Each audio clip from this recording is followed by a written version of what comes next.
Hello student, फिर से वही लेसन वंशागत तथा विविधता का सिद्धांत का 6वां पाठ लेकर के उपस्थित हूँ।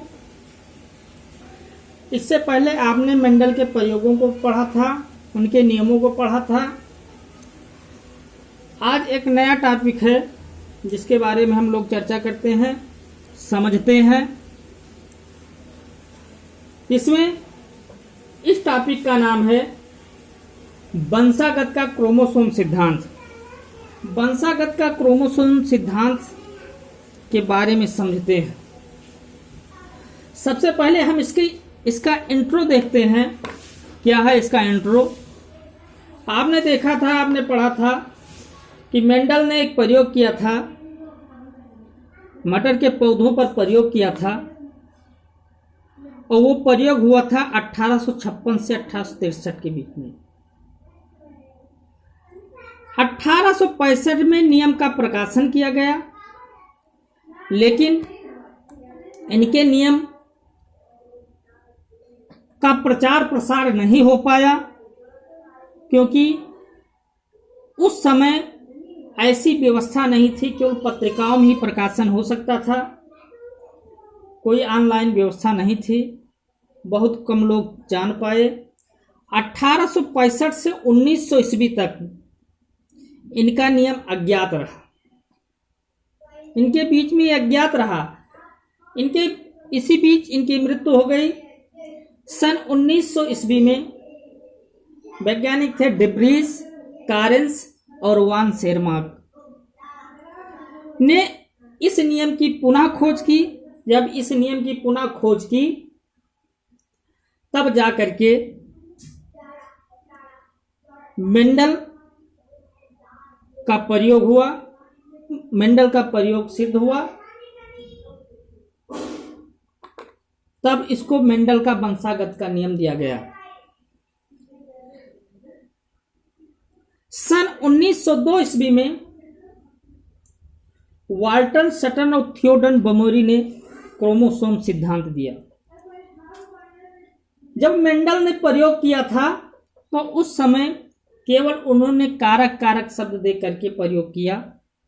ये नहीं पता था कि जो एक पीढ़ी से दूसरी पीढ़ी में जो कारक पहुंच रहे हैं वो क्या है, किस तरह से वो पहुंचते हैं। लेकिन ये जानकारी हो गई थी कि कोई कारक एक पीढ़ी से दूसरी पीढ़ी तक पहुंचता है, जिससे उसके लक्षण संततियों में दिखाई देते हैं। तो वाल्टर सटन और थियोडर बमोरी ने क्रोमोसोम सिद्धांत दिया। क्रोमोसोम में देखा गया कि ये जोड़ों में होते हैं। क्रोमोसोम की 4 भुजाएं होती हैं। इन भुजाओं को हम कहते हैं क्रोमोटिड्स। बीच में एक केंद्रक होता है जिसको कहते हैं सेंट्रोमियर कहते हैं। क्रोमोसोम क्या है? किसी कोशिका के केंद्रक में पाई जाने वाली संरचना को, किसी कोशिका के केंद्रक में पाई जाने वाली संरचना को गुणसूत्र कहते हैं, क्रोमोसोम कहते हैं। अब इसकी 4 भुजाएं होती हैं जिसको कहते हैं क्रोमोटिड्स। जब क्रोमोसोम का विभाजन होता है तो जनक के जो लक्षण गुण होते हैं वो इसी क्रोमोटिड्स पर आकर के आ जाते हैं, क्रोमोटिड्स में आ जाते हैं। इसके भाग को हम कहते हैं सेंट्रोमियर कहते हैं, जहां पर ये क्रोमोटिड्स जुड़े रहते हैं। अब क्रोमोसोम सिद्धांत कैसे हुआ? क्रोमोसोम सिद्धांत क्या है? तो जिस प्रकार मेंडल ने कारक बताया, जीन, जिस प्रकार जीन जोड़ों में होता है, मेंडल ने उसको कारक बताया था जब जीन शब्द नहीं था, जोड़ों में होता है, जैसे टी टी या स्मॉल टी, जिस प्रकार ये जोड़ों में होता है उसी प्रकार क्रोमोसोम भी जोड़ों में होता है।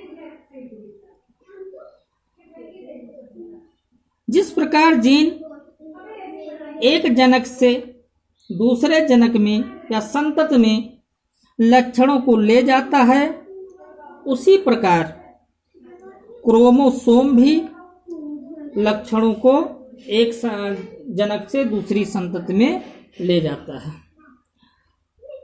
इस प्रकार पीढ़ी से पीढ़ी लक्षणों का पहुंचना क्रोमोसोम द्वारा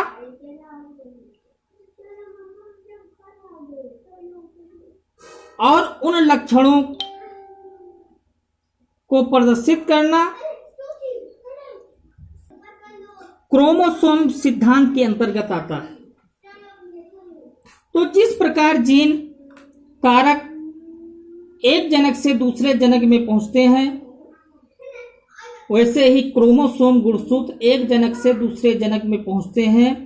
इस प्रकार क्रोमोसोम का एक जनक से दूसरे जनक तक पहुंचने को ही हम क्रोमोसोम सिद्धांत कह सकते हैं। अब क्रोमोसोम सिद्धांत कैसे लागू होता है, कैसे क्रोमोसोम सिद्धांत होते हैं, तो इसके लिए हम आगे समझते हैं।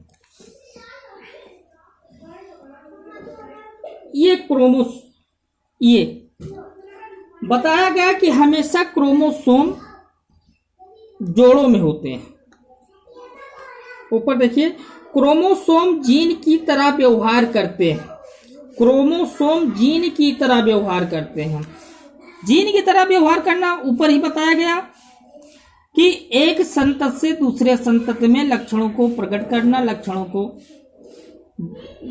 जो लक्षण होते हैं प्रदर्शित करना, देखना, जीन की तरह कार्य करते हैं। फिर बताया गया वंशागत की प्रत्येक कोशिका में क्रोमोसोम जोड़ों के रूप में होते हैं। वंशागत की प्रत्येक कोशिका में क्रोमोसोम जोड़ों के रूप में होते हैं। किस रूप में है? जोड़े रूप में है। जोड़े के रूप में है। एक ब्लू से एक ब्लैक से बनाया गया है। एक बड़े हैं तो एक छोटे हैं, एक बड़े एक छोटे, जोड़ों के रूप में होते हैं। इसको हम G1 फेज में रखते हैं। विभाजन कर रहे हैं G1 फेज, इसको G2 फेज, इसको कहते हैं प्रथम अर्धसूत्रण। प्रथम अर्धसूत्रण, अर्धसूत्रण,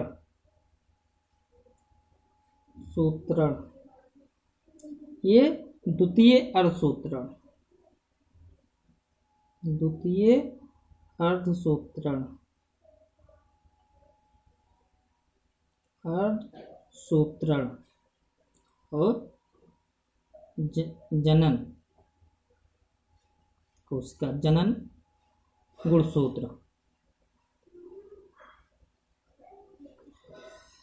बताया गया कि जो गुणसूत्र होते हैं, क्रोमोसोम होते हैं, वो जीन की तरह के व्यवहार करते हैं। वंशागत की प्रत्येक कोशिका में क्रोमोसोम जोड़ों के रूप में है, जोड़ों में है,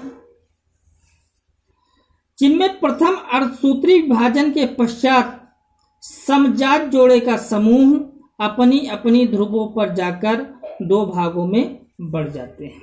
G1 फेज, G2 फेज में सेंट्रोमियर से जुड़े हुए हैं।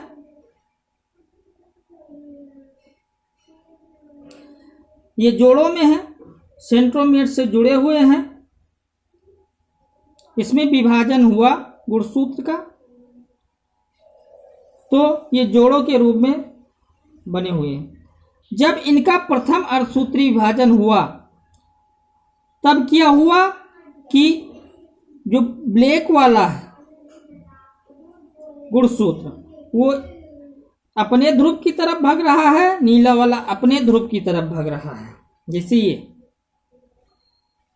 प्रथम अर्धसूत्रण हो, ये अपने ध्रुव की तरफ भागा, ये अपने ध्रुव की तरफ भागा, ये दोनों अलग अलग स्वतंत्र हो गए। द्वितीय अर्धसूत्री विभाजन में, जब द्वितीय अर्धसूत्री विभाजन हुआ, अर्धसूत्री मतलब क्या होता है सब लोग जानते होंगे कि गुणसूत्र 2n में होता है, द्विगुणित होता है। जब इनका अर्धसूत्रण होता है, अर्धसूत्री विभाजन होता है, तो ये एक n और एक n अगुणित गुणसूत्र में अलग अलग होते हैं, यानी अपने गुणसूत्र के आधे आधे हो जाते हैं, उसी को कहते हैं अर्धसूत्री विभाजन। जब प्रथम अर्धसूत्री विभाजन हुआ तो ये अपने ध्रुवों की तरफ भाग गए। द्वितीय अर्धसूत्री विभाजन हुआ तब ये गुणसूत्र जो आपस में जुड़े हुए थे वो अलग अलग हो गए, अलग अलग हो गए। यन ये हुआ, यन ये हुआ, एक गुणसूत्र इधर चले गए, एक गुणसूत्र अलग हो गए, अलग अलग हो गए, यन में हो गए। फिर विभाजन हुआ, अर्धसूत्री विभाजन हुआ, तब ये दोनों अपने ध्रुवों की ओर भाग गए, अपने ध्रुवों की ओर अलग हो गए, ये अलग हो गए, ये अलग हो गए, ये अलग हो गए। इस प्रकार ये जनन गुणसूत्र बन गए। अब इस प्रकार से ही संततियों में, एक जनक से संततियों में गुणसूत्रों का विभाजन होता रहता है, संततियों में पहुंचते रहते हैं। इसी प्रक्रिया को, इस पूरी प्रक्रिया को हम कहते हैं क्रोमोसोम सिद्धांत कहते हैं, या क्रोमोसोमवाद कहते हैं, या वंशागत का क्रोमोसोम सिद्धांत कहते हैं। धन्यवाद। फिर मिलते हैं नेक्स्ट वीडियो में। नेक्स्ट वीडियो में आपको हम पढ़ाएंगे मॉर्गन का प्रयोग। आप लोग ध्यान से समझिएगा। धन्यवाद।